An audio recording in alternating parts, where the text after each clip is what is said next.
Hello, this is Dr. Grande. Welcome to my video on ethics in assessment. I'll be looking at Section E of the 2014 American Counseling Association Code of Ethics. Section E covers evaluation, assessment, and interpretation.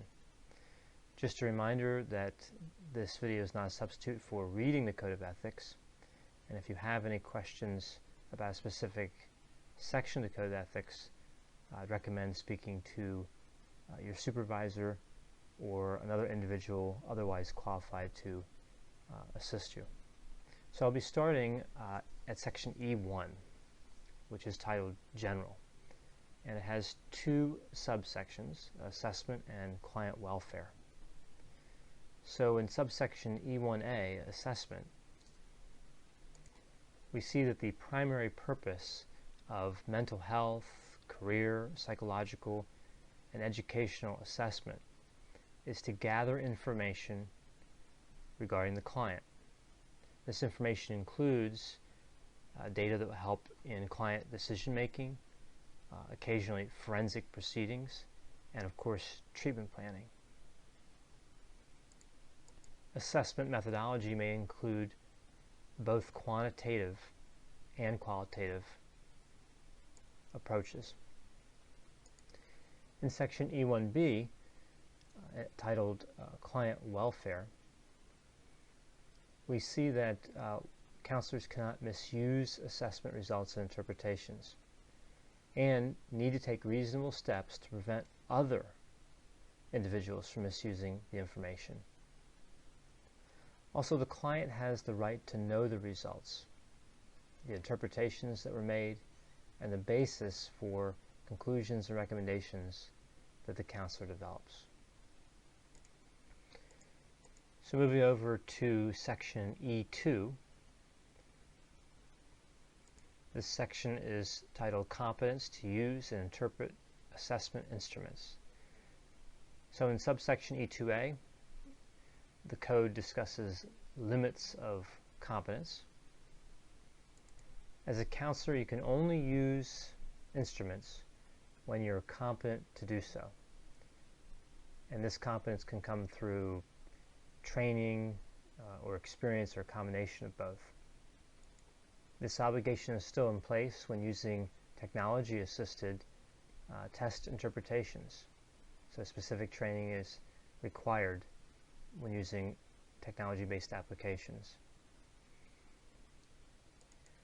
Also, if you're supervising a counselor, a supervisee that is deploying assessments, making evaluations, you are responsible to take reasonable measures to make sure that your supervisee is properly using the assessments. In subsection E2B, titled Appropriate Use, we see that counselors are responsible for the appropriate scoring, application, and interpretation of instruments, whether the counselor scores and interprets the instruments themselves or uses technology to do so. In the last section of Section E2, which is E2C, we are reminded that if counselors are responsible for making decisions involving policy or regarding individuals, and these decisions are based on assessment results, the counselors are responsible to have a thorough understanding of the psychometric properties of those assessments or instruments. Moving to Section E3, Informed Consent in Assessment, we can see that subsection E3A involves the explanation to clients. The purpose or specific use of results from an assessment must be explained to clients prior to the assessment. And the explanation must be given in terms and language that the client or another individual who is authorized to hear the information on behalf of the client can understand. Section E3B reminds us that counselors must consider the client's welfare any explicit understandings and prior agreements in determining who receives the results of an assessment. Counselors must always include accurate and appropriate interpretations with the release of any group or individual assessment results. Section E4, release of data to qualified personnel, is relatively straightforward. Counselors may only release data to individuals who are authorized to see such data, such as a client's legal representative. The individual or individuals who are receiving the data must be recognized by the counselors as qualified to interpret the data. So now take a look at Section E5, Diagnosis of Mental Disorders. You can see in E5A, Proper Diagnosis.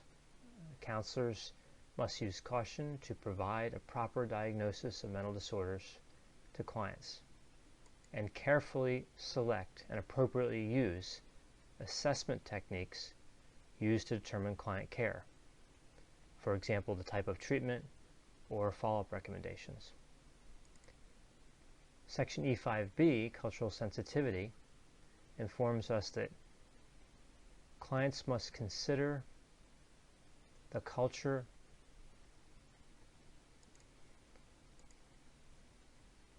looking at Section E5, Diagnosis of Mental Disorders. You can see subsection E5A, Proper Diagnosis. Counselors must use caution and provide proper diagnosis of mental disorders to clients when appropriate, and must carefully select and appropriately use assessment techniques used to determine the care of clients, such as the type of treatment or the follow-up recommendations. Section E5B informs us that counselors must recognize that culture affects the manner in which clients' problems are defined and experienced. Counselors must consider cultural experiences and socioeconomic status when diagnosing mental health disorders. Section E5C reminds counselors that historical and social prejudices in the diagnosis of pathology must be a focus of counselor awareness, and counselors must try to address any biases that they detect in themselves or in others. And the last subsection in E5 is E5D, and this tells us that a counselor cannot make a diagnosis if that diagnosis would cause harm to a client or others. Counselors must carefully weigh both potential positive and negative implications of making a diagnosis. Section E6 discusses the selection of instruments, and in Section E6A we see that counselors must carefully consider the psychometric limitations, reliability, validity, and appropriateness of instruments that they select, and whenever possible use multiple forms of assessment data or instruments in forming conclusion diagnoses or recommendations. Of course, sometimes there are financial and logistical limitations that come into play, but if a counselor has an opportunity, within limits of course, more data is usually better. So if you have a client and you're assessing them and you have access to additional instruments that can give you more helpful information, you actually have an ethical obligation to use multiple forms. In addition to it being an ethical obligation, it's also a good idea because it gives you more data to work with, so you can make a more accurate diagnosis or draw more accurate conclusions from the assessment data when you have more data available. And then we see section E6B, which discusses referral information. Now what this section indicates is if you have a client and you refer them to a third party for assessment. So this would be a situation where, as the counselor, you're not providing the assessment yourself, but you're using a service, another counselor, somebody else, some third party to provide the assessment. You're obligated to provide sufficient data about your client as to ensure that the third party is able to select the appropriate assessment. Now taking a look at section E7, conditions of assessment administration. E7A discusses administration conditions. Counselors are obligated to administer assessments under the same conditions that were established when the assessment was being standardized. So in this instance, it's important, as in many instances in this section E of the Code of Ethics, it's important to read the treatment manual and look at the process, look at the conditions that were used when standardization of the instrument occurred. And typically there's not a lot of different conditions that you'll find. It's not unusual for an instrument to be administered in a place that's free of distractions, relatively quiet, and at least somewhat comfortable, meaning an air-conditioned room or a heated room depending on the temperature outside. If a counselor does administer an instrument in conditions that are not considered standard, then those irregularities, that irregularity in administration, needs to be noted in the interpretation.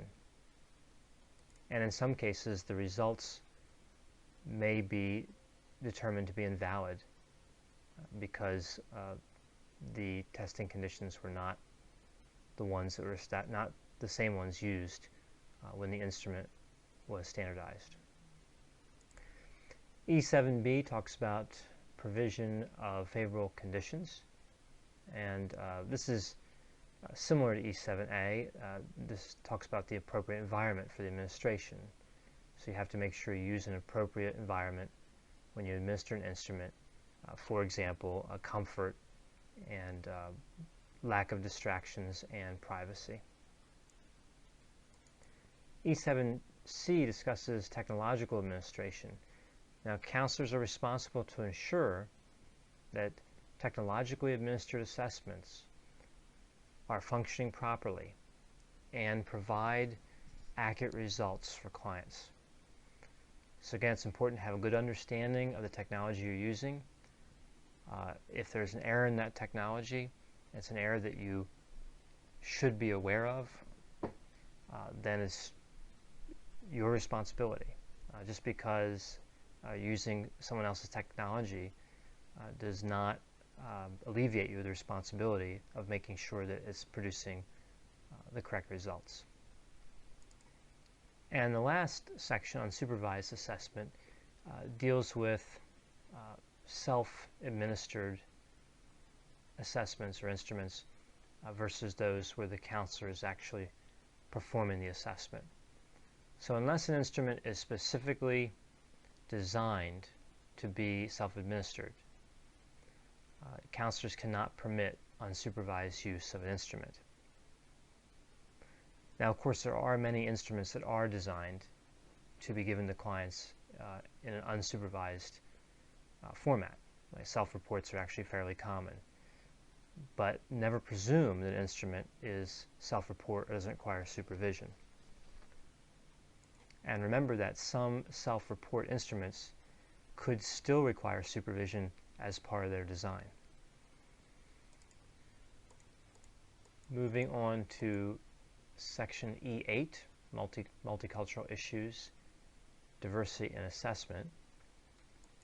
This section tells us that counselors who select assessment techniques that are normed on populations other than that of their client need to exercise caution. It's important that counselors recognize the effects of cultural traits on the administration and interpretation of assessments. Furthermore, the counselor is required to place the test results in the proper perspective with other relevant factors. Section E9 deals with scoring and interpretation of assessments. Counselors are required to, when they're reporting assessment results, they're required to consider a client's personal and cultural background, the level of a client's understanding of the results, and the impact of the results on the client. When the client goes to report assessment results, they must indicate any reservations they might have regarding the validity or reliability due to circumstances of the assessment or inappropriateness of the norms for the individual who was assessed. The second section in E9, which is E9B, talks about instruments with insufficient empirical data. Counselors are required to use caution when interpreting the results of instruments that do not possess sufficient empirical data to support the results of a respondent. And in cases where there is sufficient empirical data, counselors must qualify any conclusions, recommendations, or diagnoses that are based on these instruments.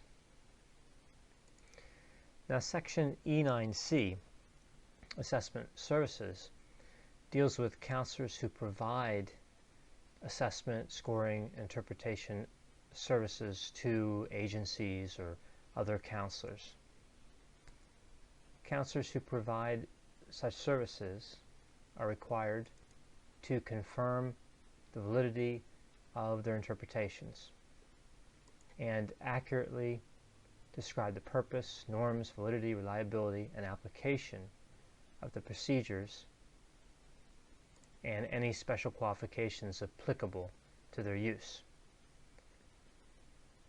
Counselors are responsible to maintain their ethical responsibility to those being assessed at all times.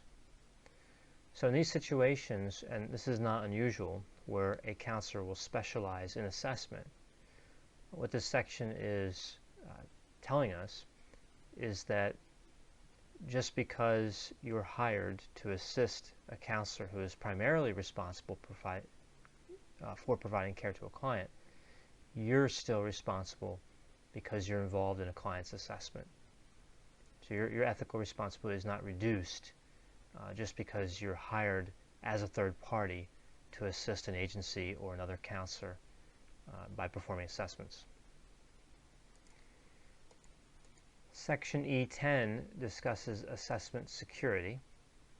Counselors are required to maintain the security and integrity of tests consistent with legal and contractual obligations, and are not permitted to reproduce, appropriate, or modify published assessments or parts of those assessments without permission from the publisher. So what this section is talking about is that instruments are produced by third parties, they're copyrighted, and we have to make sure, obviously, that we don't copy them or reproduce them or distribute them, but also that we keep them safe. If they are left in a non-secure environment, they can be easily photocopied, or an image can be taken of them, and they can be distributed. Now, of course, as with all copyrighted materials, fair use still applies. For example, for educational purposes or something of that nature, a part of an instrument can be used in line, of course, with fair use. And I'd recommend taking a look at the standards for fair use before doing that. But certainly what would not qualify is replicating an instrument and using it for its intended purpose. That's not fair use. And unfortunately, that occurs, and it's costly to our field. So researchers work hard to develop quality instruments, and then on occasion agencies or certain counselors' agencies will perhaps buy a few of the instruments or somehow obtain a copy and use the copy without paying for the instrument, and that is strictly prohibited. Section E11 deals with obsolete assessment and outdated results. Counselors are not permitted to use data or results from assessments that are obsolete or outdated for the current purpose. Furthermore, counselors must make every effort to prevent the misuse of obsolete assessment data by others.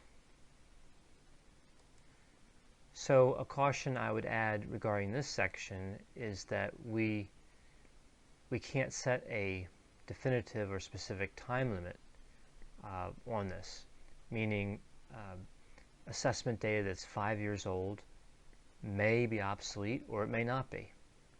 The same can be said for assessment data that's a year old.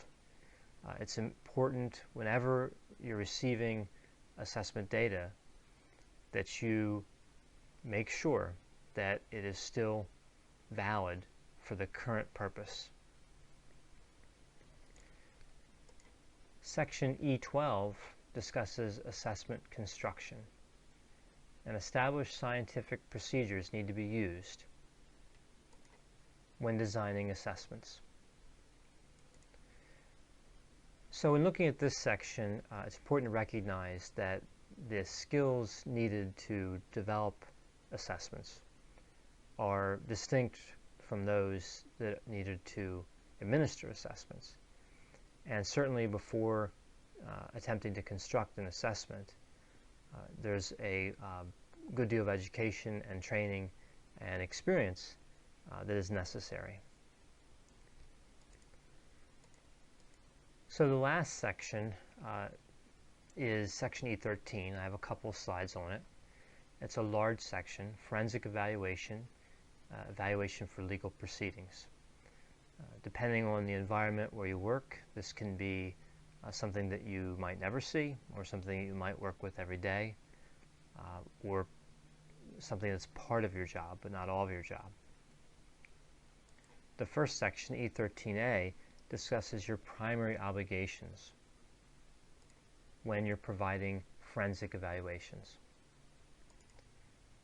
So the primary obligation, or one of them, is to produce objective findings that can be substantiated based on information and techniques appropriate to the evaluation, which could include an examination of the client and or a review of client records.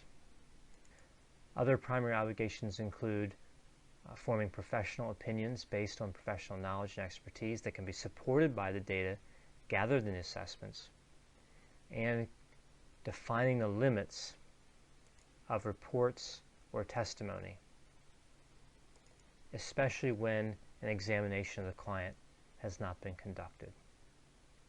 Taking a look at section E13B, consent for evaluation. This is still dealing with forensic evaluation.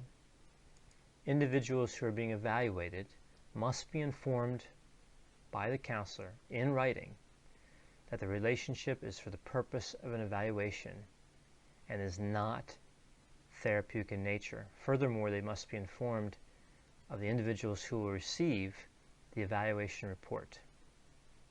Counselors performing forensic evaluations must obtain written consent from the individual being evaluated or from his or her legal representative, unless a court orders the evaluations to be conducted without written consent.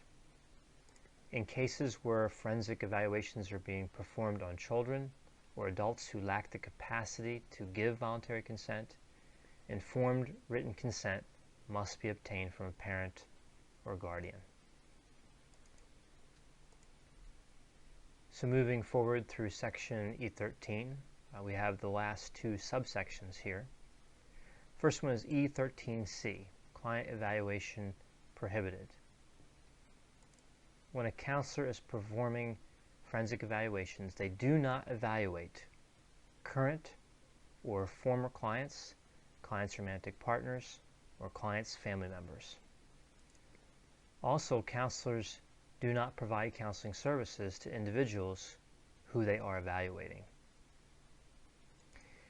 And Section E13D tells us that counselors who perform forensic evaluations are required to avoid potentially harmful professional or personal relationships with romantic partners, family members, close friends of individuals that they are evaluating or individuals that they have evaluated in the past.